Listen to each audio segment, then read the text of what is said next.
Right breaking చూస్తున్నాం. AP మాజీ CM Jagan విచారణ ముగిసింది. అక్రమస్తుల కేసులో ఆయన నాంపల్లి సిబిఐ కోర్టుకు హాజరయ్యారు. విజయవాడ నుంచి ఇక బేగంపేట ఎయిర్పోర్ట్ కు చేరుకున్న జగన్ కు ఘన స్వాగతం లభించింది. అభిమానులు కార్యకర్తలు భారీగా తరలివచ్చి గ్రాండ్ వెల్కమ్ చెప్పారు. అభిమానులు కార్యకర్తలు నినాదాల మధ్య జగన్ ఎయిర్పోర్ట్ నుంచి రోడ్డు మార్గాన ర్యాలీగా కోర్టుకు వెళ్లారు. న్యాయస్థానం జడ్జి ముందు హాజరయ్యారు. కోర్టులో సుమారు అరగంట పాటు ఉన్న జగన్ విచారణ ముగిసిన అనంతరం లోటస్ పాండ్ కు వెళ్లారు. అక్కడ తల్లి విజయమ్మను కలిసి యోగక్షేమాలపై ఆరా తీయనున్నారు. ఇక భోజన అనంతరం తిరిగి బేగంపేట ఎయిర్పోర్ట్ కు చేరుకుని ఏపీకి వెళ్తారు మాజీ సీఎం జగన్మోహన్ రెడ్డి.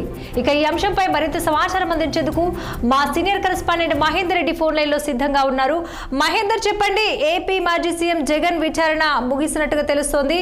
ఇక్కడ ఆయన అక్రమాస్తుల కేసులో ఆయన నాంపల్లి సిబిఐ కోర్టుకు హాజరైనట్టుగా తెలుస్తోంది. ఇక జగన్ కి సంబంధించి విశేషాలు ఏంటి? టూర్ కు సంబంధించిన పూర్తి వివరాలు ఏంటి?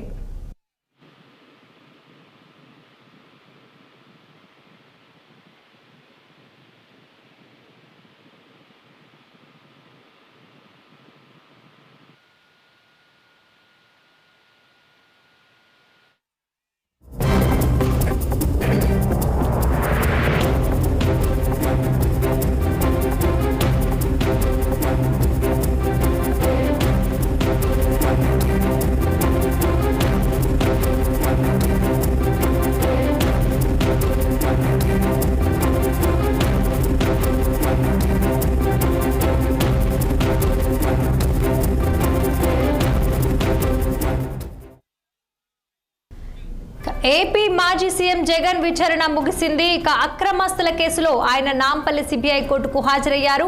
విజయవాడ నుండి బేగంపేట ఎయిర్పోర్ట్ కు చేరుకున్న జగన్ కు ఘన స్వాగతం లభించింది. ఇక అభిమానులు కార్యకర్తలు భారీగా తరలివచ్చి గ్రాండ్ వెల్కమ్ చెప్పారు. ఇక ఈ అంశానికి సంబంధించి మరింత సమాచారం అందించేందుకు మా senior correspondent Mahender Reddy phone line లో సిద్ధంగా ఉన్నారు. మహేందర్, చెప్పండి.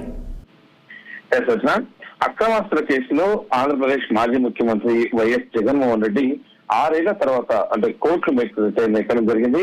ఆంధ్రప్రదేశ్ నుంచి విజయవాడ నుంచి బేగంపేట విమానాశ్రయానికి ఆయన ప్రత్యేక విమానంలో వచ్చారు. అక్కడ నుంచి ప్రత్యేక కాన్వాయ్ రూపంలో ఆయన నాంపల్లి వరకు అయితే రావడం జరిగింది. అయితే విశేషంగా అంటే ఎక్కడ కూడా పిలుపు లేకున్నా సరే ఇటు కనీసం ఇక్కడ జన సమీకరణకు ఇక పిలుపు లేకున్నా సరే కానీ జగన్ ఈ రోజు నాంపల్లి కోర్టుకు హాజరవుతున్నారన్న విషయం తెలుసుకొని ఇప్పటికీ ఆంధ్రప్రదేశ్ లో ఉన్నటువంటి వారు కావచ్చు, ఇటు ఆంధ్రప్రదేశ్ తెలంగాణ సరిహద్దు జిల్లాల నుంచి కావచ్చు, మొత్తంగా నాంపల్లికి పెద్ద ఎత్తున జగన్ అభిమానులు అయితే రావడం జరిగింది. అక్కడ చేస్తూ పోలీసులు కూడా కాస్త ఇబ్బంది కూడా కలిగినటువంటి విషయం. అంటే అంత మీద పబ్లిక్ అంతా కూడా రావడం జరిగింది. మొత్తానికి పోలీసులు కోర్టు ప్రాంగణంలో ట్రాఫిక్ ఆంక్షలు కలిగించారు. ఇంత భారీ జనాన్ని చూసి మొదలుగా భారీ పోలీసు బందోబస్తు నడుమ నేడు జగన్ కోర్టులోకి అయితే అడుగుపెట్టారు.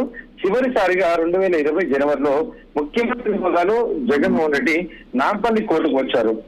చాలా సుదీర్ఘ కాలం అంటే సీఎం గా బిజీగా ఉన్నానంటూ వ్యక్తిగతంగా హాజరు కావడానికి మినహాయింపు కోరాడు జగన్. అయితే అధికారం కోల్పోయిన తర్వాత కూడా వ్యక్తిగత అంటే హాజరు నుంచి మినహాయింపు కోరడంతో దీనికి ఏసీబీ కోర్టు అయితే అనుమతించలేదు. ప్రస్తుతం ఆయన ప్రతిపక్ష నేతగా కూడా కాదు, ఇంకా ఎమ్మెల్యే కొనసాగుతున్నారు. మరి చివరికి నేడు ఏసీబీ కోర్టుకు అయితే ఆయన వ్యక్తిగతంగా హాజరు కాలేక తప్పలేదు. పెద్ద ఎత్తున అయితే ఇక్కడ జనం రావడం జరిగింది. మరి ఆయన కోర్టుకు వచ్చిన కొద్దిసేపట్లోనే విచారణ అంటే 5-10 నిమిషాల్లో విచారణ కూడా ముగిసింది.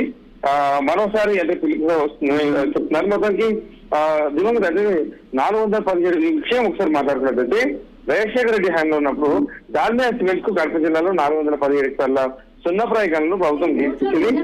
అందుకు రైట్, థ్యాంక్ యూ మహేందర్.